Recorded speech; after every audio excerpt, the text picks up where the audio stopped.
Hello and welcome to the Channel 19 podcast, where we cover everything trucking, from repairs to good hauls, good rates, and bad rates at the same time, and whatever else happens in between that we call trucking.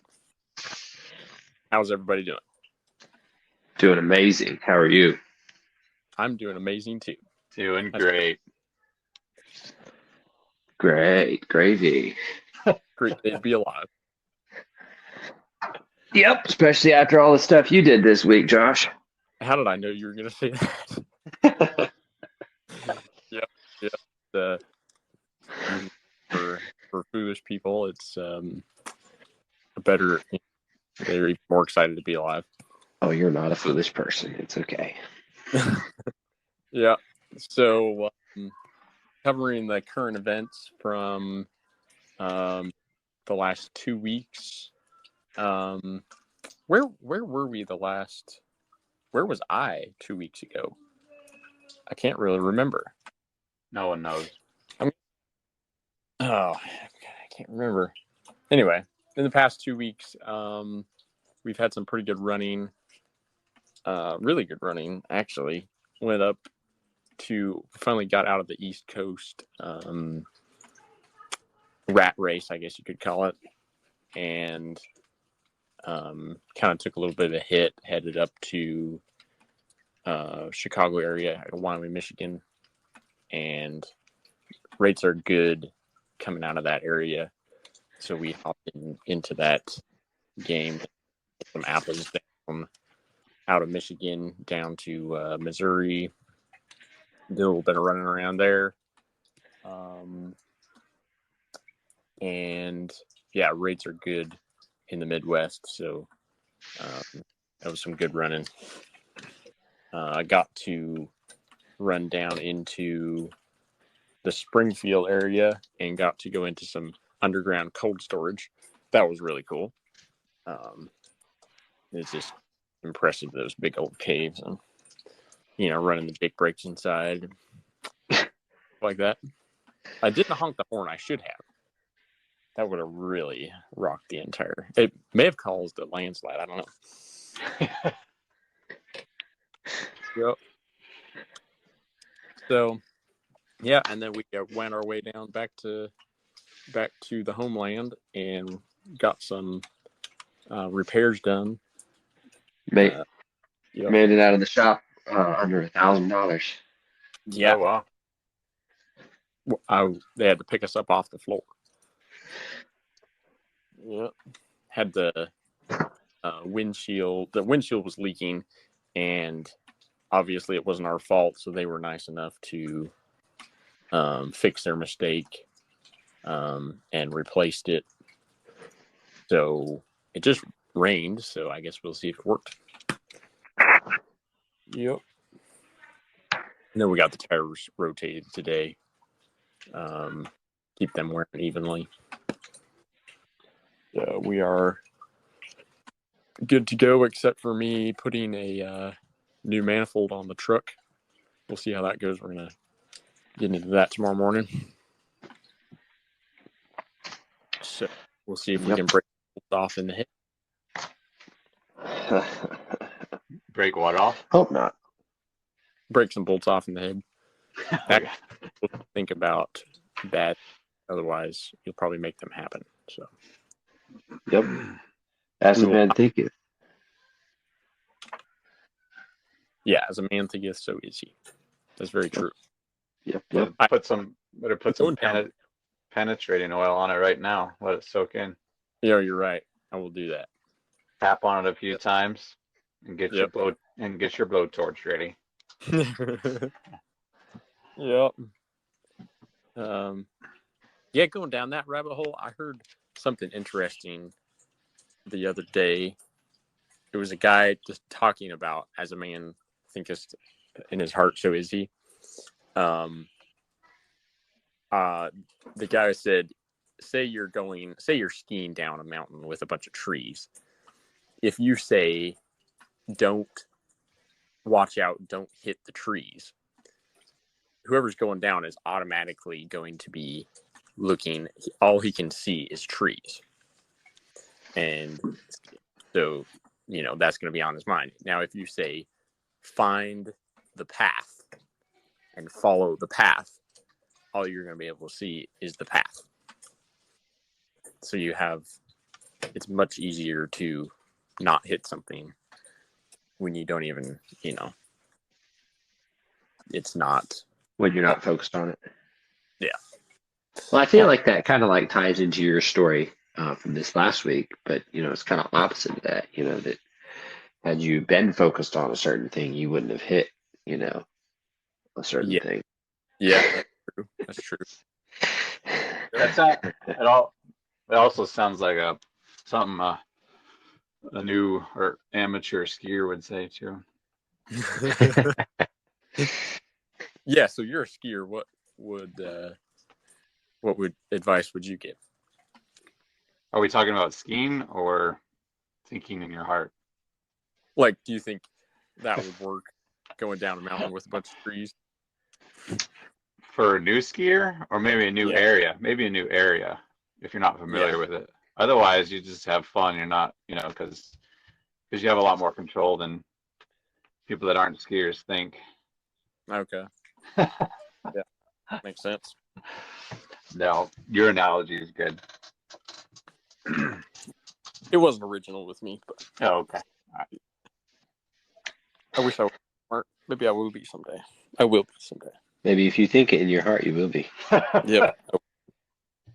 Yep. One day I will be a super trucker. I believe that. Yep. So, how's the concrete been the last 2 weeks? Oh, the last 2 weeks have been really sad. It's been snowing and raining, crazy weather. So the days I'm available to work or have been available to work have been crummy. So not a lot, but yeah, that's just the way it goes in the winter. Yep. Nice. Well, at least you've had time to pursue your other studies. Mm-hmm. Well, I guess I don't really have a good story right now. But I did just see a video tonight of a professional scale blower, and it's pretty impressive. He was coming up on some scales, and he grabbed his little black thing that beeps on the dash, and he made sure he showed it to the dash cam that it was blinking red, and you just see him go blowing right past the scale, and he's just holding it in front of the camera so that you can see that it's red.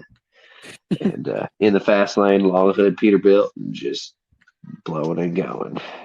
It's pretty nice to see. So yeah, but I don't really have a story today.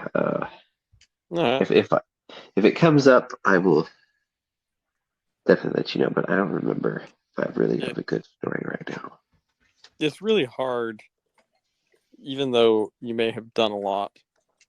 It's hard to remember sometimes the good stories. Bye. Yeah, I think I've given up all my really good, crazy stories so far. Mm-hmm.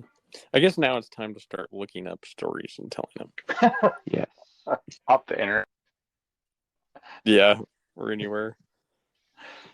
Yep. I guess we could start talking grandpa stories. I mean, he's got plenty. Oh man, you know what? Like to have grandpa on the phone. That stories. The other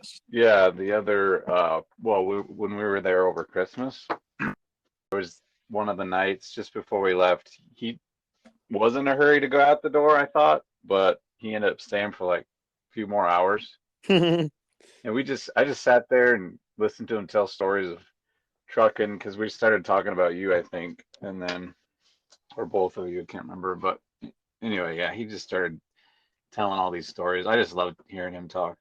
Yep. Yeah, that would be cool to get it recorded, because after he's gone, it's just going to be word of mouth. Yeah, because the stuff that he's telling about is like just after, horse-drawn a wagon story. Mm-hmm. Yeah, I remember. Why don't we just tell that story? I think I can remember it. I don't know if it's the same one. Him and his dad he grew up in central North Missouri, right on the Iowa line, and on a farm. I think they were sharecroppers, as far as I know. And they had a bunch of chickens, and they would take eggs to town to sell in exchange for groceries.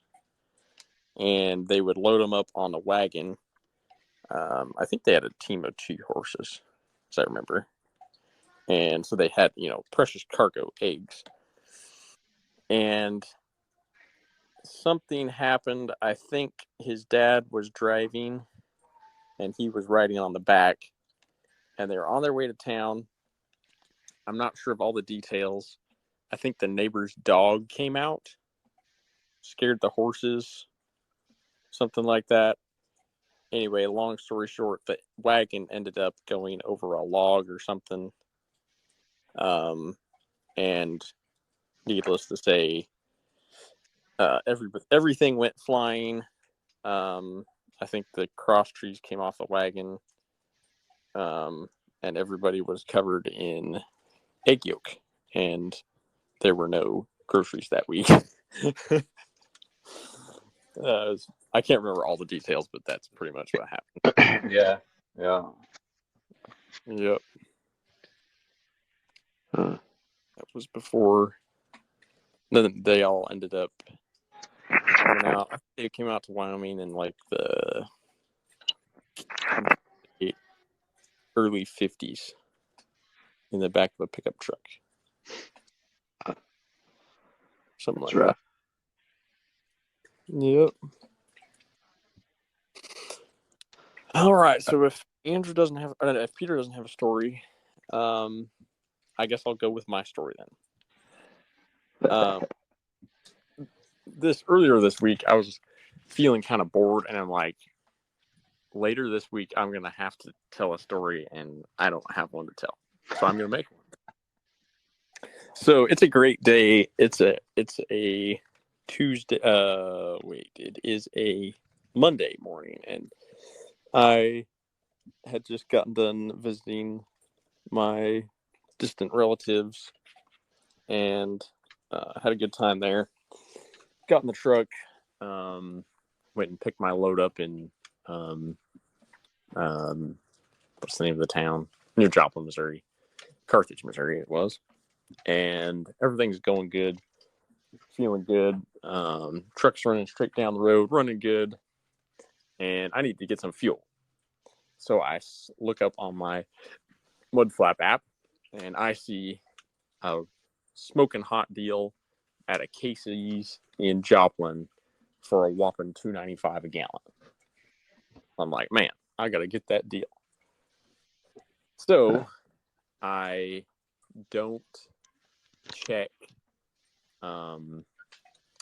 satellite view like I'm going to do every time now.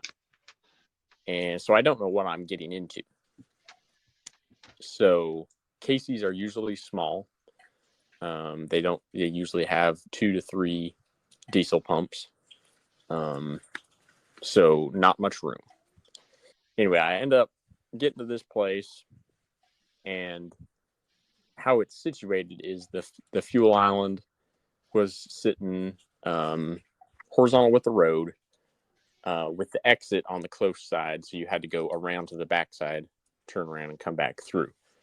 And in the backside, there's not a whole lot of room to maneuver. So basically, you got to pull a U-turn back, come back 180 degrees and have everything straight by the time you go into the island. Well, with a, 80-foot long rig, it wasn't going to happen. And I foolishly decided that I could squeeze it in there. And I did, but it was at an angle. And there was not a lot. The fuel island was very thin, not a lot of room. So I squeezed it in there, got the fuel, went to go out, and I am still insistent. I think I can get this thing straight somehow. Go straight through. And I go around to the passenger side and look at all the ballards and look what I need to do, what I think I need to do. And so my plan was to pull forward, and once the cab of the truck cleared the ballards, I was going to swing right so that the trailer would clear the ballards on the driver's side. Anyway, I did that, and obviously miscalculated, and one of the ballards went into the passenger side fuel tank. Fortunately, it wasn't a really bad dent. I stopped in time, but it was a dent just the same. Oh. Definitely unnecessary. Probably due to rushing or complacency, maybe both.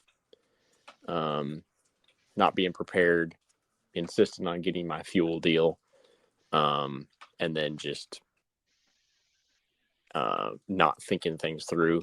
If how I ended up getting out of there was I backed up and completely pulled over to the right and headed out, which I could have done easily the first time. So definitely need to put some more thought into maneuvering in tight spaces. So that's my story. Yeah. Good times.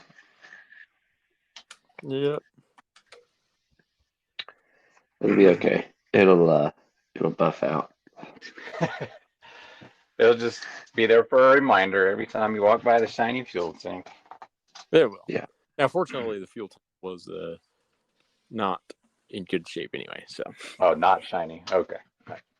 It could be shiny. It was just patched. It was patched already. Yeah.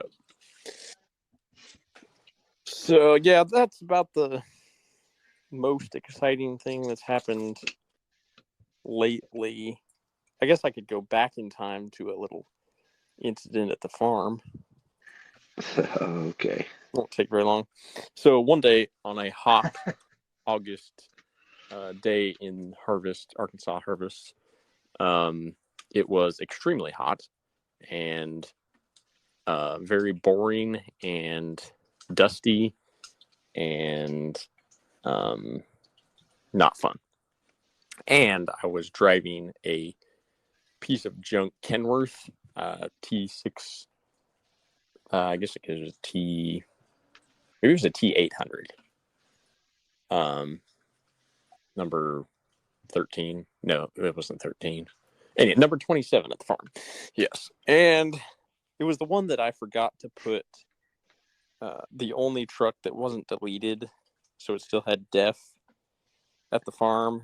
And I drove it for like a long time, and it never computed to me that I needed to put def in it. So I was running it derated the whole time. Anyway,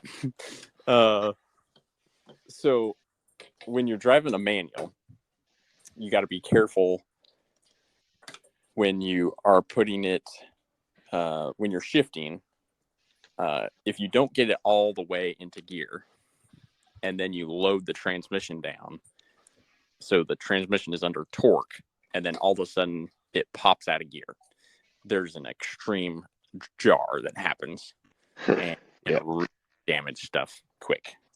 Anyway, it happens sometimes. Most of the time, everything survives. But I happen to be pulling. This is off-road, of course. This is not on highway, and I'm probably pulling. Normally you probably haul 53,000 pounds. I had a lot more on, so very heavy.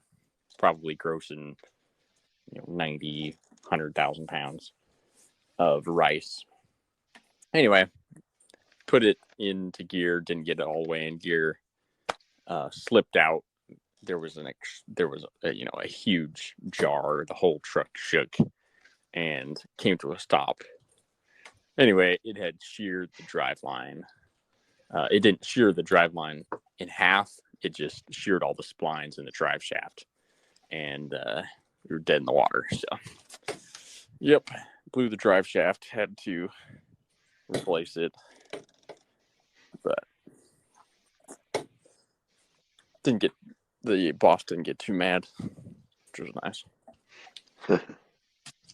It was probably fixing to happen sooner or later.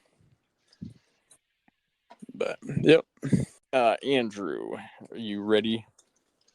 Oh, okay. All right. I'll tell you. I already told you this one a while back. So, maybe a month or two ago, I had a load of concrete. It was like 5:30-ish in the morning. Headed to the interstate in Cedar City here, and right at the on ramp, there's a it's one of those off ramp on ramps. They're both together. So there's a light. Mm-hmm. There's a light at the bottom of the off ramp, and it's like the main street. So, but it's super quiet at 5:30 in the morning here. So not much going around or going on. Anyway, so I pull up. It's just about green for me, but I am stopped already waiting, and then it basically turns green for me, and there's a truck right as it's turning green for me, which means he's had a red light for a second at least. This truck comes off the interstate. The whole light was red. He blows through it probably at like, he probably was doing 25. Took the corner, like the whole, those, how the semis just kind of roll to one side. It's like he was huffing it. It was empty, flatbed or whatever. I was like, man, he's in a hurry, and he blew the whole light. Like he knew it was red and he blew it. So anyway, I go do my job, get on I-80, head north. I was up there for a couple hours before I got done with the job. Or no, did I come back? I had a second job, so I came back into town. It was later on, like maybe 10-ish. I come through the intersection back into town, and I pass him getting back on the interstate. Same intersection. He's got a load of pipe from down the road. There's a pipe company. They ship out a lot of real big plastic pipe. So I was like, oh, he must have been late or something, getting his load. Anyway, it's like, wow, don't know why he's in a hurry, but he must have been really late. So I passed him getting on, and I went and picked up another load, and then I was going back up the interstate, with his new load. So turn around, get on the interstate, travel north, about 5 minutes north, barely. I look over on the first off ramp to a small town or whatever, and there he is with the highway patrol truck behind him. I was like, oh wow, he didn't get very far. Yeah, I kept on going up the road a little bit, and then I was gone for like an hour or so. On the way back, I was just thinking to myself, you guys probably do that sometimes. I wonder if that guy is still there. Yeah. Sure enough, came under the overpass, and his truck's there, but not the highway patrol car. So, he was gone. Nice truck, looked like a good operation or whatever, but it was just one of those things where I can weird stuff like running lights and in a hurry, but who knows? Yeah. But yeah, he definitely blew through that light. Yeah, it could have been a little hungover or something. Who knows? Yeah. Yeah, that's my story. Gotta watch out for them crazy drivers. Yeah, not all truck drivers are that way. Not very many of them. Well, I don't know. Most of them are pretty good drivers, I think. So. Yeah, kind of gotta be. Yep.